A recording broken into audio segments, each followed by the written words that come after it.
बहुत समय पहले की बात है। वाडनगर नाम के गांव में दामोदर दास नाम के एक व्यक्ति रहा करते थे। उनकी रेलवे स्टेशन के पास एक चाय की दुकान थी। दामोदर दास एक बहुत ही साधारण और गरीब इंसान थे। चाय के छोटे से बिजनेस से उनका गुजारा हुआ करता था। दामोदर दास जी को 6 बच्चे थे। सभी बच्चे कभी कभी अपने पिताजी की मदद करने चाय की दुकान पर जाते थे, लेकिन उनमें नरेंद्र हमेशा अपने पिताजी की मदद करने स्टेशन पर जाता था। नरेंद्र चाय की केतली उठाता और प्लेटफॉर्म पर लोगों को चाय बेचता था। नरेंद्र को किताबों से बहुत लगाव था। वो जो भी किताब मिले उसे पढ़ लिया करता था। धीरे धीरे नरेंद्र बड़ा होने लगा। कुछ दिनों बाद दामोदर ने नरेंद्र को आगे की पढ़ाई के लिए उसके भाई के यहाँ अहमदाबाद भेज दिया। दामोदर के भाई की भी अहमदाबाद में चाय की दुकान थी। अब नरेंद्र अपनी आगे की पढ़ाई करने के लिए अपने चाचा के यहाँ अहमदाबाद आ गए थे। नरेंद्र का स्कूल उनके चाचा के दुकान के सामने ही था, इसीलिए वो सुबह दुकान पर जाकर चाय बेचते थे और दोपहर को स्कूल में जाते थे। नरेंद्र स्कूल की पढ़ाई में एक एवरेज स्टूडेंट थे, लेकिन वो एक अच्छा वक्ता थे और नरेंद्र को हमेशा से ही सामाजिक कार्यों में ज्यादा रुचि थी। एक दिन नरेंद्र दुकान पर चाय बेच रहे थे, तभी उनकी मुलाकात एक व्यक्ति से हुई जिन्होंने उसे आरएसएस ज्वाइन करने की सलाह दी। नरेंद्र ने भी आरएसएस ज्वाइन कर लिया। उस वक्त नरेंद्र सिर्फ 8 साल के थे। 17 साल की उम्र में घर वालों ने नरेंद्र की शादी तय कर दी, लेकिन उस वक्त नरेंद्र का रुख अध्यात्म और देश सेवा की ओर हो चुका था। उनका मानना था कि एक शादीशुदा के मुकाबले एक अविवाहित व्यक्ति भ्रष्टाचार के खिलाफ ज्यादा जोरदार तरीके से लड़ सकता है, क्योंकि उसे पत्नी, परिवार और अपने बाल बच्चों की कोई चिंता नहीं रहती। और इधर उनकी माँ को हमेशा लगता था कि कहीं मेरा बेटा सन्यासी न बन जाए, और हुआ भी वही। एक दिन उन्होंने किसी को बिना बताए अपना घर छोड़ दिया और हिमालय चले गए। मोदी ने उत्तरी और उत्तर पूर्वी भारत में यात्रा के दौरान लगभग 2 साल बिताए। 1962 में जब भारत चीन युद्ध हुआ था, उस समय मोदी रेलवे स्टेशन पर जवानों से भरी ट्रेनों में उनके लिए खाना और चाय लेकर जाते थे।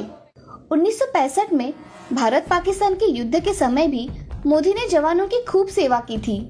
1971 में वो आरएसएस के प्रचारक बन गए और अपना पूरा समय आरएसएस को देने लगे।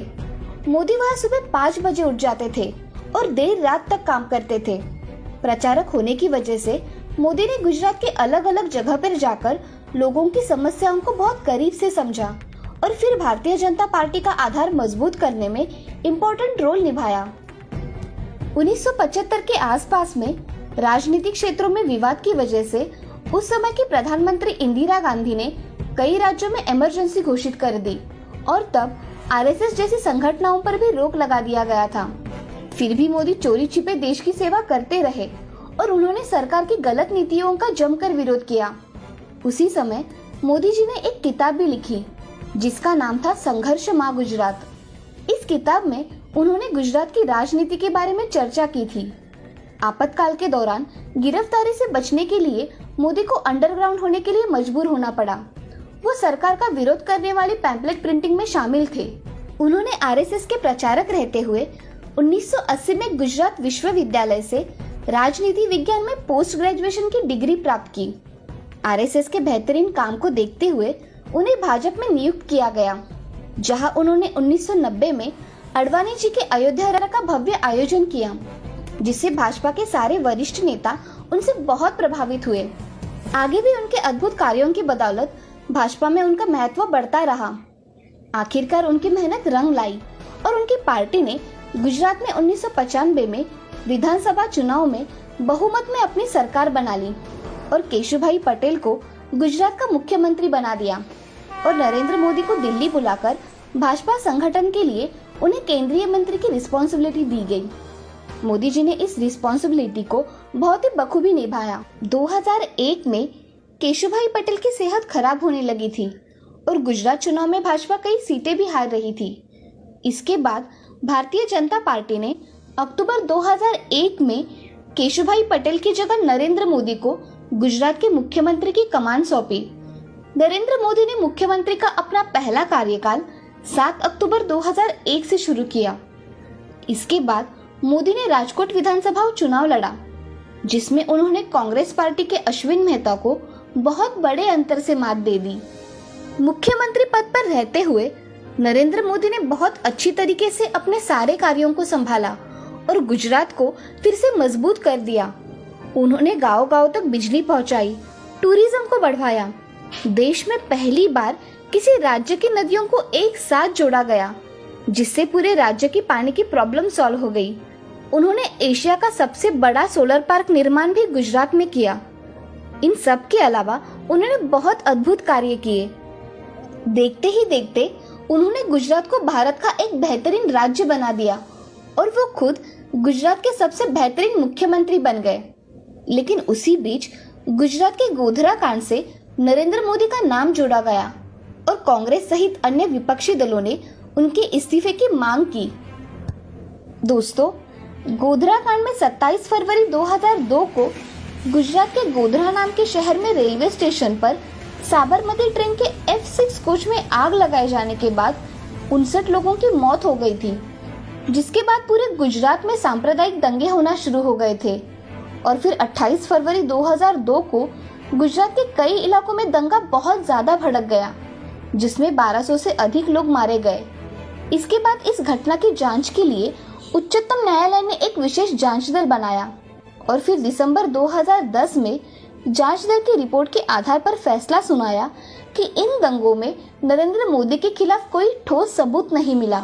नरेंद्र मोदी ने गुजरात में भी कई ऐसे हिंदू मंदिरों को ध्वस्त कराने में थोड़ा सा भी नहीं सोचा जो सरकारी कानूनों कायदों के मुताबिक नहीं बने थे।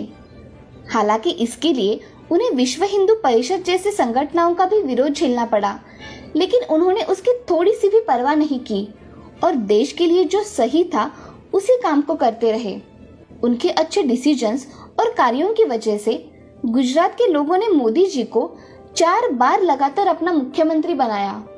गुजरात में मोदी की सफलता देखकर बीजेपी के सीनियर नेताओं ने मोदी को 2014 के लोकसभा चुनाव का प्रधानमंत्री उम्मीदवार घोषित किया, जिसके बाद मोदी ने पूरे भारत में जाकर बहुत सारी रैलियां की और लाखों लोगों तक अपनी बात रखी। मोदी जी के अद्भुत विकासशील कार्य, उनके प्रेरणादायक भाषण, देश के लिए उनका प्यार और उनकी सकारात्मक सोच की वजह से उनकी पार्टी को देश की जनता ने भारी मात्रा में वोट किया और भारतीय लोकतंत्र के इतिहास में एक बहुत बड़ा बदलाव आया। भाजपा अकेले संपूर्ण बहुमत से जीत कर आई। इस जीत की कामयाबी का सेहरा नरेंद्र मोदी के सर पर बांधा जा रहा था। इस यादगार शाम का लोग गवाह बन रहे थे। भारतीय लोकतंत्र के इतिहास में ये दिन एक अहम घटनाओं में शामिल हो गया और 26 मई 2014 में नरेंद्र मोदी ने प्रधानमंत्री पद की शपथ ली। मैं नरेंद्र दामोदर दास मोदी ईश्वर की शपथ लेता हूँ कि मैं विधि द्वारा स्थापित भारत के संविधान के प्रति सच्ची श्रद्धा और निष्ठा रखूंगा। मैं भारत की प्रभुता और अखंडता अक्षुण्ण रखूंगा। मैं संघ के प्रधानमंत्री के रूप में अपने कर्तव्यों का श्रद्धा पूर्वक और शुद्ध अंतःकरण से निर्वहन करूंगा तथा मैं भय या पक्षपात, अनुराग या द्वेष के बिना सभी प्रकार के लोगों के प्रति संविधान और विधि के अनुसार न्याय करूंगा।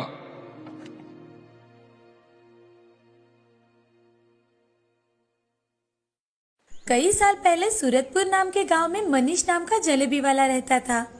कई पुश्तों से वो जलेबियां बेचा करते थे। मनीष की बनाई हुई जलेबियां सभी लोगों को पसंद थी और इसी कारण लोग भी बड़े मजे से खाया करते थे। मनीष बहुत ही लालची आदमी था। वो सबको ठगने के बारे में ही सोचा करता था। सबकी नजर बचाकर वो तराजू के नीचे चुंबक लगा देता था। कुछ लोगों के तो पैसे हेरा फेरी करके, कुछ लोगों के झगड़ा करके उनसे ज्यादा पैसे वसूल कर लेता था। उसी गांव में एक आराध्या नाम की छोटी बच्ची रहा करती थी। वो बेचारी बहुत गरीब घर की थी। आराध्या दिन भर घर के सारे काम करके उसमें से वक्त निकालकर स्कूल में जरूर जाया करती थी। उसका विश्वास था कि पढ़ाई करके उसका भविष्य जरूर अच्छा होगा। उसके स्कूल में एक रघु नाम का एक नटखट लड़का था। वो हमेशा आराध्या को परेशान करता था और उसे हमेशा रुलाता था। एक दिन आराध्या रास्ते से चल के जा रही थी, तभी रघु पीछे से साइकिल पर आया और जानबूझकर आराध्या से टकराया। आराध्या साइकिल का धक्का लगने की वजह से नीचे सड़क पर गिर गई। तभी रघु ने आराध्या से कहा, क्यों रे आराध्या, बड़ी मैडम की तरह रास्ते के बीचों बीच चल रही है। घंटी बजाने पर भी बाजू नहीं हटती हो। तुम क्या बहरी हो? रघु के ऐसे कहते ही आराध्या बहुत चिढ़ जाती है। आराध्या चिढ़कर रघु से, तुमने बेल कहाँ बजाई थी? झूठ मत बोलो। वैसे भी तुम मुझे हमेशा सताते रहते हो। अगर तुमने फिर से ऐसा किया तो मैं हेडमास्टर जी से तुम्हारी शिकायत कर दूंगी। अरे जा जा, तुम्हें जिसको मेरा नाम बताना है बता दो, मुझे कोई फर्क नहीं पड़ता। स्कूल तो मेरे दादाजी ने बनवाया है और तुम्हें पता है मेरे पिताजी कौन है? जाओ तुम हेडमास्टर जी से कंप्लेंट करो। रघु आराध्या को फटकारते हुए वहाँ से चला जाता है। तभी आराध्या चुपचाप घर चली जाती है। एक दिन आराध्या अपनी माँ से, माँ, स्कूल के पास सब लोग कुछ न कुछ खरीद कर खाते हैं। मुझे भी खाने का मन करता है, मगर आपके पास पैसे नहीं है ना, इसीलिए आपसे मांगने के लिए सोचती हूँ। आराध्या की बातें सुन उसकी माँ सुमति आराध्या से, हे भगवान, मेरी गरीबी के कारण मेरी बच्ची मुझसे कुछ मांगने के लिए भी सोचती है। ऐसी परिस्थिति किसी माँ पर ना आए। ये 10 रुपए लो और इससे तुम्हें जो मन में आए वो खा लेना। ऐसा कहकर सुमति आराध्या को 10 रुपए दे देती है और वहाँ से चली जाती है। तभी आराध्या 10 रुपए लेकर बाजार में चली जाती है। वहाँ जाकर आराध्या एक जलेबी की दुकान के पास आती है। जलेबी की खुशबू सूंघ आराध्या वहीं ठहर जाती है। मनीष दुकान पर गर्मा गर्म जलेबी बना रहा था। गर्मा गर्म जलेबियों की खुशबू सूंघ आराध्या के मुंह में पानी आ गया। आराध्या वहीं खड़ी रह जाती है। तभी मनीष आराध्या से, अरे क्या चाहिए बेटी तुम्हें? गर्मा गर्म जलेबी दूं क्या? आपकी जलेबियों की खुशबू बहुत अच्छी है। जलेबियाँ कैसे दे रहे हो चाचा? तभी मनीष आराध्या से, 1 किलो 240 की, आधा किलो 120 और 1 पाव 60 रुपए की, 10 रुपए की एक जलेबी। जलेबी के भाव देखकर आराध्या मन ही मन, बाप रे, यहाँ तो 10 रुपए की एक ही जलेबी मिल रही है। इस जलेबी से मेरा पेट तो नहीं भरेगा। ऐसा करती हूँ कि ये पैसे लेकर अपनी माँ को दे देती हूँ। माँ ने कितनी मेहनत से रुपए कमाए हुए हैं। ऐसा सोचकर आराध्या वहाँ से जाने लगती है। तभी मनीष आराध्या से, बताओ बेटी तुम्हें कितनी जलेबी दूं? मुझे जलेबी नहीं चाहिए चाचा, मैं तो सिर्फ देखने आई थी। अभी के अभी मुझे 10 रुपए दो, नहीं तो मैं तुम्हें यहाँ बांध कर रखूंगा।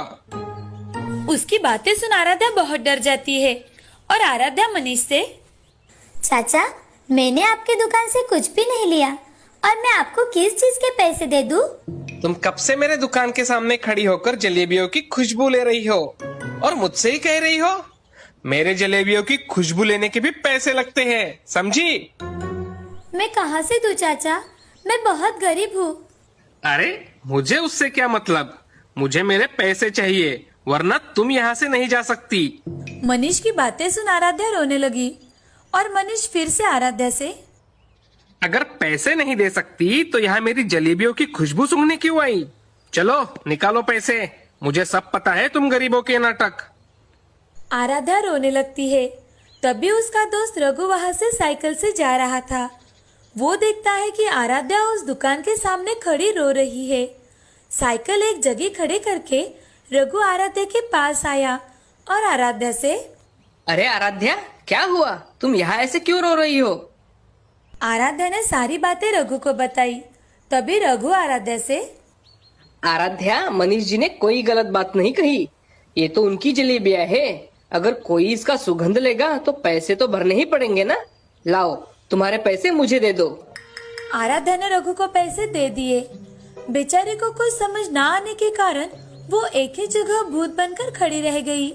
तभी रघु ने वो 10 रुपए के सिक्कों को अपने हाथों के बीचों बीच ले लिया और उन्हें जोर जोर से हिलाने लगा। उन पैसों में से खन खन खन ऐसी आवाजें आने लगी। तब मनीष ने रघु से कहा, मनीष जी, क्या आपको पैसे की आवाज आ रही है? हाँ हाँ, मैं सुन रहा हूँ, मैं कोई बहरा नहीं हूँ। खन खन सिक्कों की आवाज मुझ तक पहुँच रही है। तो आपने पैसों की आवाज तो सुन ली, अब मैंने भी आपको पैसे दे दिए, समझे? क्यों रे बच्चे, ज्यादा नाटक कर रहा है क्या मेरे साथ? कहता है कि पैसों की आवाज सुन लेने से पैसे मिल गए। ज्यादा होशियारी की ना तो तुझे भी दुकान में बांध दूंगा। तभी रघु मनीष से, क्यों? जलेबी के सुगंध के पैसे आप मांग सकते हो, तो मैं क्या आपको पैसों की आवाज भी नहीं सुना सकता? अरे अंकल, तुम्हारा ये नाटक मेरे सामने नहीं चलेगा। जानते हैं मैं कौन हूँ? इस गांव के जमींदार का बेटा हूँ मैं, और ज्यादा होशियारी की ना तो पापा से बोल दूंगा और वो पुलिस से उठवा कर तुम्हें जेल भिजवा देंगे। ऐसा सुनकर मनीष हक्का बक्का रह गया। तभी रघु के साथ आराध्या उसकी साइकिल पर बैठकर चली जाती है। थोड़ी दूर पहुंचने के बाद रघु उसे साइकिल से उतार देता है। तुम तो मुझसे चिढ़ते हो ना, फिर तुमने मेरी सहायता क्यों की? आराध्या, तुम मेरी दोस्त हो और कोई मेरे दोस्त को रुलाएगा तो मुझे बड़ा गुस्सा आ जाता है। मेरे पिछले बर्ताव के लिए मुझे माफ कर देना आराध्या। कोई बात नहीं, तुम मेरे सच्चे दोस्त हो। तुमने मेरी कितनी मदद की है, थैंक यू। वो दुकानदार मेरे दोस्त को कुछ भी बोलता रहता और मैं सुनता रहूं, ऐसा कभी हो सकता है क्या? इसलिए मैंने उसे सबक सिखाया। वो बहुत ही लालची है, उसके दुकान पर कभी मत जाना। हाँ, मैं कभी भी उसके दुकान पर नहीं जाऊंगी। फ्रेंड्स, ऐसा कहकर रघु ने अपना हाथ आगे बढ़ाया। तभी आराध्या ने भी अपना हाथ आगे बढ़ाते हुए फ्रेंड्स, ऐसा कहकर दोनों ने हैंडशेक कर लिया और उसी दिन से दोनों में गहरी दोस्ती हो गई। रघु के स्वभाव के कारण उसके दुकान पर कोई नहीं आता था। उसकी जलेबियां स्वादिष्ट तो थी, मगर उसके लालच की वजह से उसका धंधा धीरे धीरे चलना बंद हो गया। मनीष का लालच उसका पुरखों का धंधा ले डूबा। इस कहानी से हमें ये सीख मिलती है कि लालच बहुत बुरी बात होती है। लोगों को ठगना नहीं चाहिए। इन सब से हमें हमेशा दूर रहना चाहिए। लालच बुरी बला होती है।